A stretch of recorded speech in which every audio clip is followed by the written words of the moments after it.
Imagine walking into your office on a Monday morning to find out your network has crashed and all your data is unavailable. Have you ever thought how much that would cost your business? And at 7 a.m. on a Monday morning, what do you do and who do you call? Joining me today to discuss the merits of outsourcing your IT systems are Joanna McDowell, the Managing Director of HMC Seswa, and Orrin Klopper, MD of Netsurit. Thanks for joining me. Pleasure. Joanna, I'll start with you. IT is obviously vital to any business. How vital have you found it in a small business? It's absolutely critical. If our IT isn't working properly, we just can't perform. And Orrin, have you found your experience that small companies give a lot of emphasis to the IT? Definitely. I think technology is one of those elements that can enable a smaller company to compete with larger organizations. Do you find that small businesses give thought to that kind of what-if scenario? Like I said, where the whole system could go down on Monday morning. In the context of that example, no. Not enough thought is given, without a doubt. And Joanna, what thought did you give to it? We had to look at getting a system that would be proactive as opposed to reactive, because the amount of time that it takes if you're calling somebody out to come and fix something, as opposed to having a system in place that reacts anyway if before something goes wrong. That was the deciding factor with us. How do you see it being proactive? So you said proactive versus reactive. If you have the right system and the right people servicing that system, then they're always with you. They're actually coming into the office to check it on a weekly basis, and they're at the end of the phone if anything goes wrong. Okay. And from a proactive perspective, managed services is an approach towards technology management in the small and medium enterprise space, and there is technology that service providers like Netsurit can use in servicing other small and medium enterprises out there, whereby it proactively monitors the environment and will create alerts when certain thresholds are reached, and those alerts go through certain escalation procedures, and thereby it's not dependent on a person, it's actually a system proactively monitoring that site. Okay. Now, I'm a small business owner. Why would I want to outsource my IT as opposed to keep it in-house, where at least I know what's going on? I think you need to ask, what is your core business? What are you positioning yourself as what area are you positioning yourself as an expert in?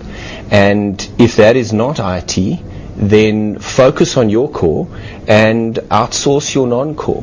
And there are various elements of outsourcing. Some organizations may choose to outsource every single element of their IT, or only certain elements. So there is a decision you can go through there.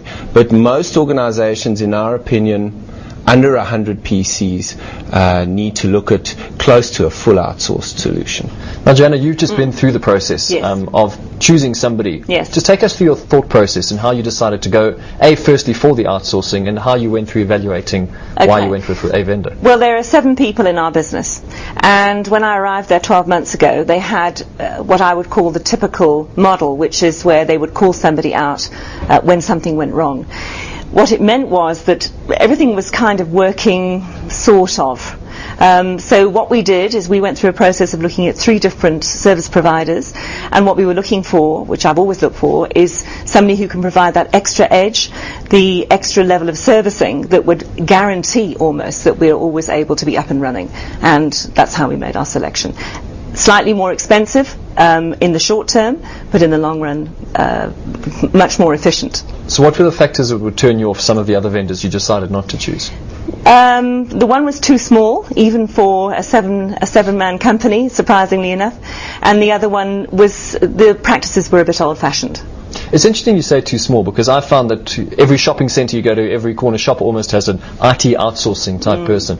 What are the pitfalls you need to be careful of when choosing a vendor, especially some of, as you say, some of the smaller guys? Well, in my experience, I think it's more about what I look for is people who are preoccupied with the servicing side, as opposed to trying to sell you a whole lot of hardware and software that you probably don't need. Absolutely.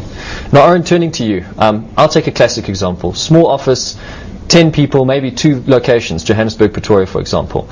It's always been my perception that anything under 100 or 150 computers, it's not worth outsourcing. I mean, for 10 users, or as you said, for 7, you say there's an advantage. Definitely. Again, I'll reiterate, it's technology that can take a small business into a space where it can compete and win against much larger and more established organizations.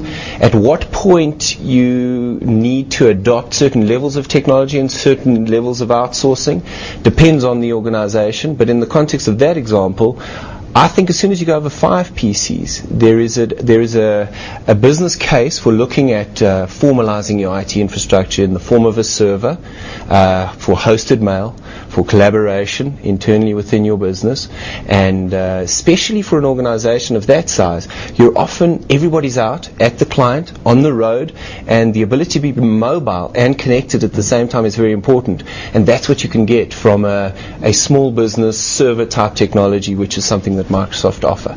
So what's the model generally you use when you're dealing with the small and medium-sized business? Our approach from a generic IT adoption is, we've called it total technology value. And it's 3 pillars that make that up. It's standardization, standardize your environment, choose a brand, stick to it, and go for a certain level of equipment. Control that environment, so lock it down as best you can. Don't allow every person on that network to install whatever they like, and let them do their own administration of the systems. And then automation. What elements of supporting that technology can be automated? And adopting those 3, we've seen that you can really reduce the cost of unnecessary IT expenses, and you can maximize the return. Janet, did you find that when you went through this whole process that actually there was a cost saving at the end of the day?